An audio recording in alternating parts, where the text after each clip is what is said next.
ولو أننا نزلنا إليهم الملائكة وكلمهم الموتى وحشرنا عليهم كل شيء قبلا ما كانوا ليؤمنوا إلا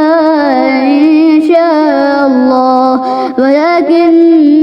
أكثرهم يجهلون. السلام علیکم ورحمۃ اللہ وبرکاتہ. الحمد للہ وکفا والصلاة والسلام علی من لا نبی بعد. اما بعد فاعوذ باللہ من الشیطان الرجیم. بسم اللہ الرحمن الرحیم. قرآن حکیم کے 8ویں پارہ میں اللہ رب العالمین نے سورہ انعام کی 55 آیات اور سورہ اعراف کی 87 آیات رکھی ہیں. اللہ احکم الحاکمین نے اس پارہ میں جانوروں کی مختلف اقسام، ان کے حلال و حرام اور دیگر نعمتوں اور کفران نعمت کے سارے تذکرے کرنے کے بعد 3 اہم قسم کے گروہوں کا تذکرہ فرمایا ہے. نمبر 1 شیطانی ٹولہ، نمبر 2 اصحاب الاعراف، اور نمبر 3 دشمنان انبیاء. سب سے پہلے نمبر پہ اللہ رب العالمین نے ابلیس کا تعارف کروایا کہ جب اس کو حکم دیا گیا کہ آدم علیہ السلام کو سجدہ کرو تو وہ کہنے لگا کہ میں اس سے بہتر ہوں، میں آگ سے بنایا گیا ہوں، یہ مٹی سے بنایا گیا ہے، میں اسے سجدہ کیوں کروں؟ اس بدبخت نے اللہ کے حکم کے مقابلے میں اپنی رائے پر عمل کیا، اپنا قیاس کیا. تو پتہ کیا چلا کہ رب کے حکم کے مقابلے میں اپنی یا دوسروں کی رائے یا کسی کا قیاس وہ اختیار نہیں کرنا چاہیے. یہ شیطانی عمل ہے. اسی انداز سے اس کو یہ تعویل اور یہ رائے اختیار کرنے کے اندر بھی غلطی لگی کہ وہ جو آگ سے ہے تو آگ کا کام تو فقط جلانا اور بھڑکانا ہے، جبکہ مٹی میں اللہ رب العالمین نے بے شمار خوبیاں رکھی ہیں،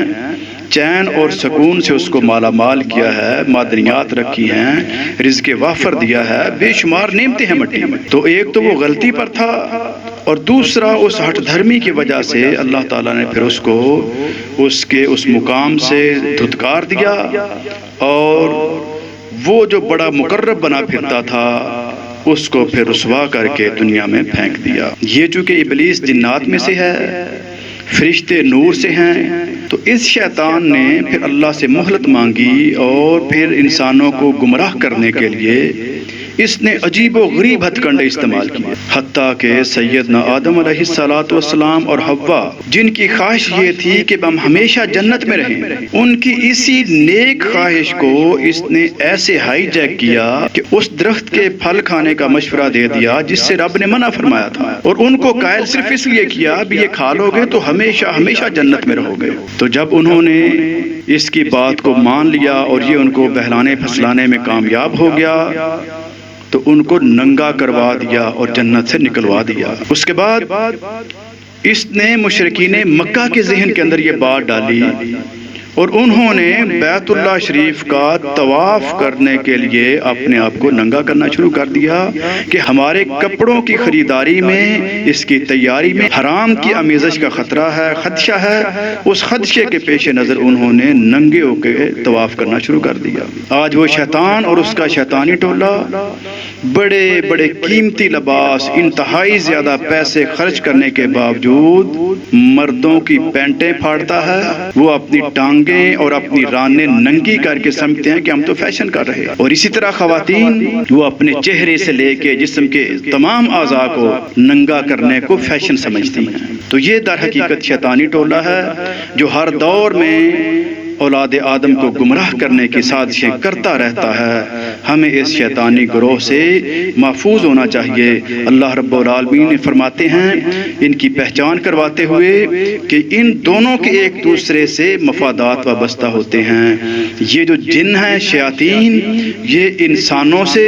اپنے مفادات اور مطلب کے لیے کام کرواتے ہیں، اور پھر یہ گمراہ انسان جو روحانی سنیاسی باوے اور یہ جعلی پیر اور اس قسم کے بے شمار لوگ معاشرے میں نظر آتے ہیں، یہ گمراہ لوگ سمجھتے ہیں کہ جی ہم نے جنوں کو قابو کر لیا اور بڑی خوشی کے ساتھ کہتے ہیں جی ہمارے پاس موکل ہیں، حالانکہ ان شیطانوں نے ان کو جکڑا ہوتا ہے، نہ ان کو وضو کرنے دیتے ہیں، نہ غسل کرنے دیتے ہیں، نہ رب کی عبادت کرنے دیتے ہیں، نہ نبی علیہ الصلوۃ والسلام کی سیرت کو اختیار کرنے دیتے ہیں۔ تو یہ شیطانوں کے چکر میں ہوتے ہیں اور شیطان ان کے چکر میں ہوتے ہیں، دونوں ایک دوسرے کو گمراہ کرتے ہیں اور گمراہیوں میں اضافہ کرتے ہیں۔ دوسرا گروہ ہے اصحاب الاعراف کا، جن کی نیکیاں اور گناہ برابر ہوں گے۔ یہ جنت اور دوزخ کے درمیان یا بعض مفسرین کے نزدیک ایمان والوں اور کفار کے درمیان جو دیوار اللہ حائل کرے گا اس دیوار پر ہوں گے۔ جب یہ جنتیوں کو دیکھیں گے تو ان کو سلام کہیں گے، اور جب جہنمیوں کو دیکھیں گے تو ان سے سوال کریں گے کہ بھئی تم دنیا میں رہتے ہوئے جن چیزوں پر تکبر کیا کرتے تھے انہوں نے تمہیں کیوں نہ بچایا؟ تم جو کہا کرتے تھے کہ میرے پاس مال بڑا ہے، میری اولاد بڑی ہے، میرے وسائل بڑے ہیں، میرا رتبہ بڑا ہے، میرا عہدہ بڑا ہے، میرے اختیارات بڑے ہیں، تو یہ ساری چیزیں تمہیں کیوں نہ بچا سکیں؟ تو اسی انداز سے اللہ رب العالمین تیسرے گروہ کا تذکرہ فرماتا ہے جو کہ دشمنان انبیاء ہیں۔ سیدنا نوح علیہ السلام نے جب اپنی قوم کو دعوت دی، ان کی اصلاح کی کوشش کی، تو وہ بدبخت کہنے لگے جو کفار تھے کہ نوح تو سیدھا گمراہ ہے۔ جو سب سے زیادہ سیدھی راہ پہ تھے اس دور میں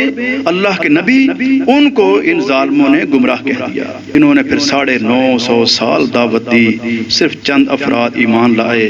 اس کے بعد پھر اللہ رب العالمین نے ان کو غرق کر دیا، اور پھر ان کا پیغام دنیا والوں کے سامنے پیش کر دیا کہ ان کا اعتراض یہ تھا کفار کا کہ نوح تم ہم جیسے ہو، ہم میں سے ہو، ہم ہمارے اندر رہتے ہو، ہمارے رشتہ ناتا کے ہو، اور تم یہ اتنے بڑے دین کا کام کرنے لگ گئے، اللہ کے پیغام رساں بن گیا، یہ کیوں ہوا؟ تو حسد، بغض اور کینے کی وجہ سے ان کی عقلوں پہ پردے پڑ گئے اور انہوں نے اتنی بےہودہ قسم کی کیفیت کو اختیار کر لیا۔ سیدنا ہود علیہ السلام نے قوم عاد کو جب مخاطب کیا تو انہوں نے کہا ہود تیری تو عقل ہی کم ہے۔ سیدنا صالح علیہ السلام نے سمود کو مخاطب کیا کہ بھی دیکھو تم اپنی آنکھوں سے دیکھ رہے ہو کہ یہ اونٹنی ہے، یہ اللہ کا بہت بڑا ایک معجزہ ہے تمہارے لیے۔ تو انہوں نے اس اونٹنی کو بھی قتل کر دیا اور کہا کہ صالح جا لے آ جو عذاب کے تو ہمیں دعوے کرتا ہے اور ہمیں دھمکیاں دیتا ہے، لے عذاب کو۔ اور اللہ نے پھر زلزلہ بھیجا اور ان کو جو بڑی عمارتوں میں رہتے تھے اور سمجھتے تھے کہ ہم بڑی سائنس اور ٹیکنالوجی کے مالک ہیں، انہی مکانوں کے اندر اللہ نے ان کو پھر برباد کر کے رکھ دیا۔ سیدنا لوط علیہ السلام نے جب دعوت دی تو وہ جو کہنے والے تھے انہوں نے تو انتہا کر دی، کہنے لگے اس کو اس بستی سے نکال دو، بڑا پاک صاف بنا پھرتا ہے۔ اللہ رب العالمین نے